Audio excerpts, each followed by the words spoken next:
dégg naa dëgg rek sa rafet bopp da koy gëm suuf. dégg naa dëgg man yore laa toog. mais tey temps mënoo koo dem mënoo koo dem. sànq dañoo dem ci sëñ Mor. Ada Fass fekk ñu ko ñu laaj ko sa diggante ak Lac de Guiers ndax ñeme nga ko mu ne moom Ada mu ne nag sax da koy tëral.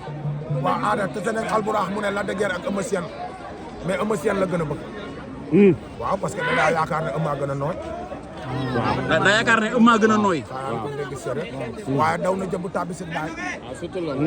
dégg nga wax boobu. dégg naa daw jëmb tàbbi si daay. kooku boo ko laajee Modou yi nekk kaw ñoo la ko ñu xamal la lan mooy daw na jëmb tàbbi si daay. maanaam li may wax xaaju musiba la doon daw musiba entier mooy Eumeu Sène Ada Fass. Ada fan la ko mën a jaay xeex bu capable. mais ban moo ci làmb amateur. ñaari gauche droite yi Eumeu Sène bis bu ko talee mu xam ne ku ñu ko doon tal ak ku yu bokkul. xam nga pour 200 000 ak pour 50 000. ngeen ma nag. lu leer ngeen mais Alioune Seye def na force moom it nee na Eumeu Sène na. Eumeu Sène waaye Eumeu nag moom ñu bëgg a napp nag. Eumeu nag wàcc wax kan la. walaay dëgg la sonn naa si Eumeu. mais Eumeu Alioune Seye Eumeu Ada Fass man nag xam nga lu ma métti si mbër. mbër da daan waxal si man buñ ko commencé bëri doo ko gis lu génn. mais Eumeu professionnel bi nga toll nii war ngaa mën a may booy sens surtout. surtout Alioune Seye.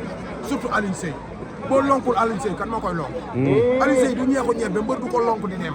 mbër mu dem ba pare moo koy lonk.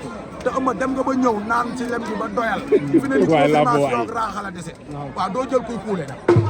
mais lamb yow jëlee la fi du yomb de. ci kuule la toll. mais nag ku soxorul. waaw ku soxorul. waaw daa war a wax lamb kan moo ko sañsee. moo ma jaaxal loolu la. mais ku soxorul ku ko sañsee. am na boo ci gën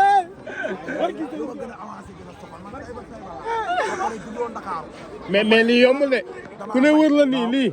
waaw. waaw. Taïba waaw. ak Ngora. waaw fa xam-xam ne kaani ku koy bay rek. góor yàlla dëgg. waaw xool ko ci man. kaani du ragal. waaw kaani 9 mois man kër ma la. tamaate 3 mois lay am. lamb supame 6 mois lay am. waaw. kaani tamaro kaani bu xonq bu vert bi kaani salade moom mooy am weer rek. xoolal ku xam yooyu. yii yëpp solo la. lamb kër sóor kaani la. tey ñu ne yow la. suba ñu ne egg maîtriser. ginnaaw suba ñu ne xel la. sama liggéey waa ñu ngi léegi li ma lay wax nii chaque jour nga biisaat ko. ndax ba ma naa leen sawaay na compétir. waaw booba ay at la.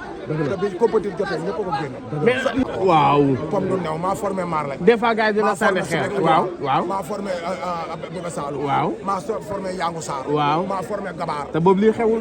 ñaabu ndaw. maa formé maa Balla ba muy dégg borom toog seen. maa formé Omar Mouma. Omar Mouma Modou Lo maa ko njëkk a fekk si saret na ko kii mooy Modou Lo. non naraaf na ma kii du Modou Lo. ndax kii du ma ko jox sama avance kii du mbër. ma ne ko kii ay jommal booy yi. booba booy la. boobu loo gisoon. tey résultat yaa ngi tey jël na meilleur leader. wallaay dëgg la. waxal li mu defal Lac de Guiers kan moo ko mën a defal. Modou Lo day def te du wax. musuma koo xam musuma dem këram. tere jëy Seydina Mohamed Sénégal gépp yaakaar nañ ne Modou Lo laa. Modou Lo day borom jom. da nga koo fekkee. xoolal Modou Lo tolul li mbëri bi muy ñëw si mbëri ñëpp ni poids lourd du si gagné. moo yor ni ñëpp bëgg. wallaay dëgg la.